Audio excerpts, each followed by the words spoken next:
Ένα ήρεμο πρωινό που όλα κυλάνε ομαλά είναι η καλύτερη αρχή για την υπόλοιπη μέρα. Μια σωστά οργανωμένη ρουτίνα συμβάλλει σημαντικά σε αυτό. Δεν είναι όμως αρκετή. Τον πιο ουσιαστικό ρόλο παίζει η κατάλληλη προετοιμασία από το προηγούμενο βράδυ. Όσο κουρασμένοι λοιπόν κι αν είστε, αξίζει να αφιερώσετε κάποια επιπλέον λεπτά για αυτό το σκοπό. Θα ευχαριστείτε τον εαυτό σας το επόμενο πρωί, παρόλο που μπορεί να έχετε κουραστεί λιγάκι παραπάνω. Με αυτά που σας προτείνω, θα εξοικονομήσετε πολύ χρόνο.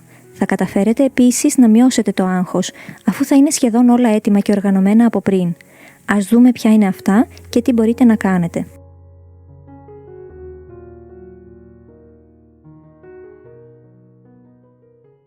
Αρχικά, μαζέψτε το σπίτι και καθαρίστε την κουζίνα.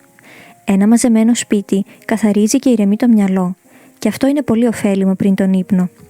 Αν δεν έχετε χρόνο ή αρκετή ενέργεια να τακτοποιήσετε όλο το σπίτι, δώστε τουλάχιστον προτεραιότητα στην κουζίνα. Αυτός ο χώρος είναι από τους πιο βασικούς. Ξέρουμε ότι ξεκινάει το πρωί με ηρεμία σε ένα μέρος τακτοποιημένο, ώστε να ετοιμάσουμε γρήγορα πρωινό, καφέ και κολατσιό. Εμείς, κάθε βράδυ ανεξαιρέτως, βάζουμε ένα πλυντήριο με πιάτα για να τα έχουμε καθαρά την επόμενη μέρα.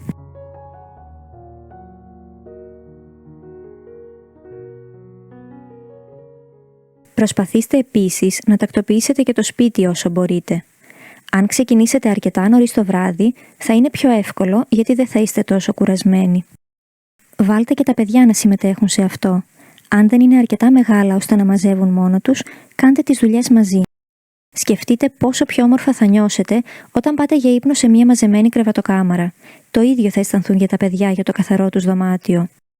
Εδώ με βλέπετε να τα κάνω όλα μόνη μου, γιατί γενικά αποφεύγω να δείχνω τα παιδιά στην κάμερα. Παρ' όλα αυτά, συνήθως προσπαθούμε να βάλουμε μαζί πρόγραμμα και βοηθάει όλη η οικογένεια όσο μπορεί.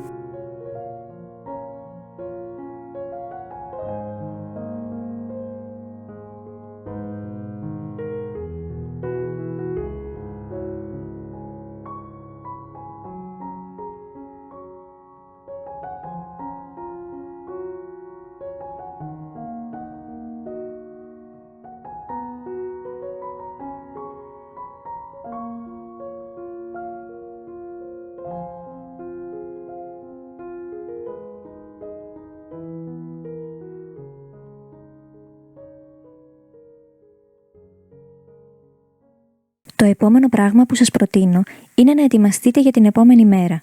Όσο πιο πολλά κάνετε από την προηγούμενη νύχτα, τόσο πιο ομαλά θα κυλήσει το επόμενο πρωί. Μερικές ιδέες είναι οι εξής. Βγάλτε τα ρούχα που θα φορέσετε στη δουλειά και στο σχολείο, σιγουρευτείτε ότι είναι έτοιμες οι τσάντες των παιδιών, στρώστε το τραπέζι για το πρωινό. Αν μπορείτε, έχετε έτοιμο και το κολατσιό από το προηγούμενο βράδυ. Προσωπικά, δεν βγάζω τα τάπερ για το κολατσιό, ούτε στρώνω το τραπέζι πλέον. Όλα είναι καθαρά και στη θέση τους, οπότε δεν αργούμε να τα κάνουμε το πρωί. Επίσης, ετοιμάζομαι και τρώω πρωινό αφού πάω τα παιδιά στο σχολείο. Αν όμως εσείς δουλεύετε το πρωί, ίσως σας βοηθήσει να τα έχετε έτοιμα.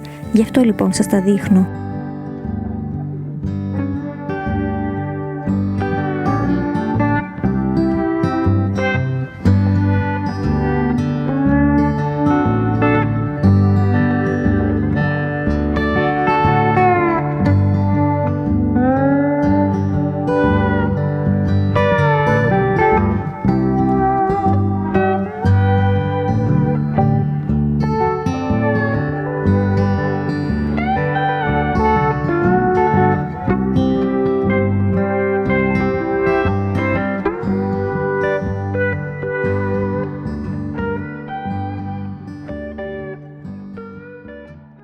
Κάτι άλλο που σας προτείνω είναι να προσπαθήσετε να ακολουθείτε μια συγκεκριμένη βραδινή ρουτίνα, ειδικά αν έχετε παιδιά.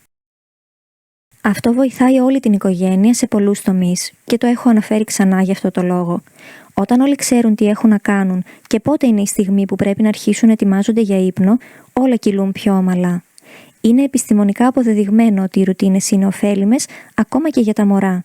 Τα κάνει να νιώθουν ασφάλεια, καθώς ξέρουν τι θα ακολουθήσει. Κάπως έτσι λειτουργεί και για μας. Θέστε λοιπόν μια συγκεκριμένη ώρα που θα αρχίσετε να εφαρμόζετε τη βραδινή σας ρουτίνα. Έτσι, θα έχετε και εσείς το περιθώριο να ξεκουραστείτε και να χαλαρώσετε αφού τα παιδιά έχουν πάει για ύπνο.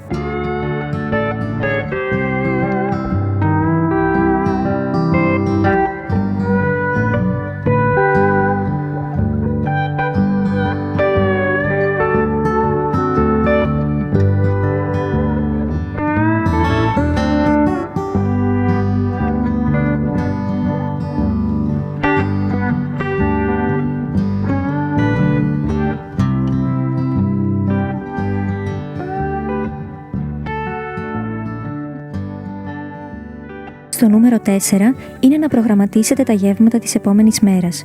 Μία σημαντική λίστα που πρέπει κατά τη γνώμη μου να έχετε είναι τα φαγητά που προορίζονται για την οικογένειά σας. Αν οργανώνετε το μενού ολόκληρης της εβδομάδας από πριν, τότε ρίξτε απλώς μια ματιά.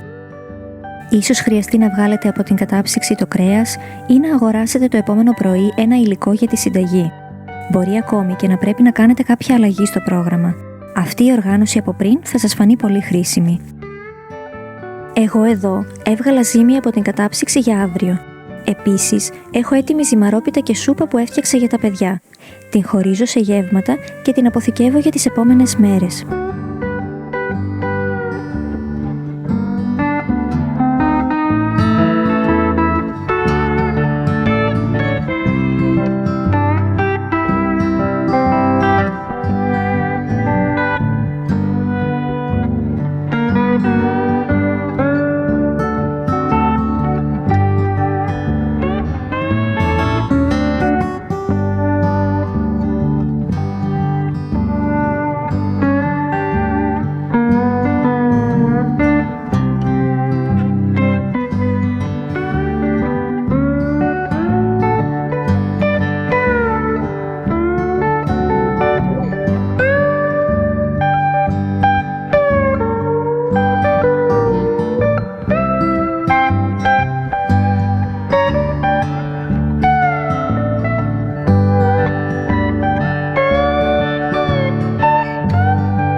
Τέλος, σας προτείνω να ετοιμάσετε ακόμα μια λίστα που αφορά τις υποχρεώσεις της επόμενης μέρας. Ό,τι έχετε στο μυαλό και σας απασχολεί, είναι πολύ βοηθητικό να το γράψετε κάπου. Όταν έχω βάλει για ύπνο το σπίτι και έχω σημειώσει τι πρόκειται να αντιμετωπίσω την επόμενη μέρα, αυτό με βοηθάει πολύ και νομίζω πως όλοι το έχουν ανάγκη. Εφόσον η ζωή στις μέρες μας είναι τόσο απαιτητική, είναι εύκολο να ξεχάσουμε κάτι που πρέπει να γίνει. Γράφοντάς τα λοιπόν, καθαρίζει το μυαλό μας και συγκεντρώνεται καλύτερα. Εφαρμόστε λοιπόν την ίδια τακτική, όχι μόνο για να προγραμματίσετε τις δουλειές σας. Συχνά τα βράδια μας έρχονται σκέψεις στο μυαλό που μπορούν να δημιουργήσουν άγχος, μικροπράγματα ή και σημαντικά ζητήματα για τα οποία πρέπει κάποια στιγμή να πάρουμε αποφάσεις. Γράψτε λοιπόν οτιδήποτε σκέφτεστε, δίνοντας την υπόσχεση στον εαυτό σας ότι θα ασχοληθείτε ξανά με αυτό το θέμα κάποια άλλη στιγμή. Έτσι θα φύγει το βάρος από πάνω σας και θα κοιμηθείτε τη νύχτα πιο ήρεμα. Γενικά, σε όλο αυτό βοηθάει να διατηρείτε μία τάξη στο σπίτι όλη τη μέρα.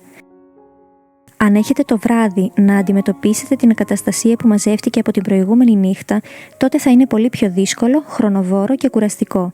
Το ίδιο ισχύει και με την κουζίνα. Δεν θα είναι εύκολο να πλύνετε πιάτα που είναι στο νεροχύτη από το πρωί ακόμα. Προσπαθήστε λοιπόν να φροντίζετε το σπίτι και μέσα στη μέρα.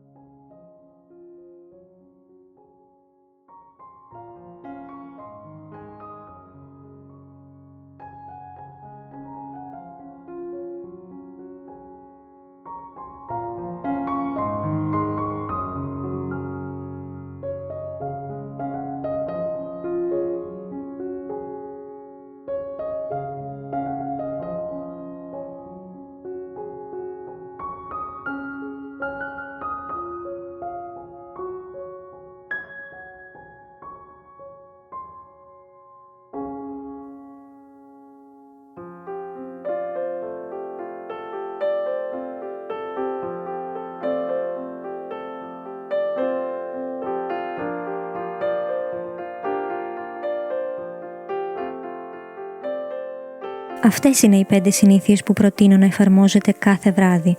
Απλά βήματα μπορούν να περιορίσουν πολύ την ένταση και το άγχος μας.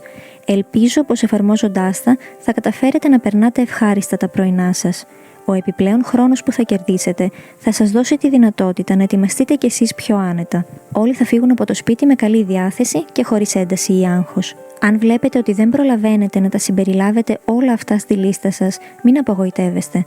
Πάρτε τα βήματα ένα-ένα και θέστε προτεραιότητα σε αυτά που θεωρείτε πιο αποδοτικά για τη δική σας οικογένεια. Αν αρχίσετε με ένα βήμα τη φορά, σιγά σιγά θα σας γίνει συνήθεια και μέρος του καθημερινού σας προγράμματος. Αν υπάρχει κάτι που κάνετε εσείς το βράδυ και σας βοηθάει για το επόμενο πρωί, πείτε μου κάτω στα σχόλια. Ελπίζω όλα αυτά να σας βοήθησαν. Θα τα ξαναπούμε σύντομα.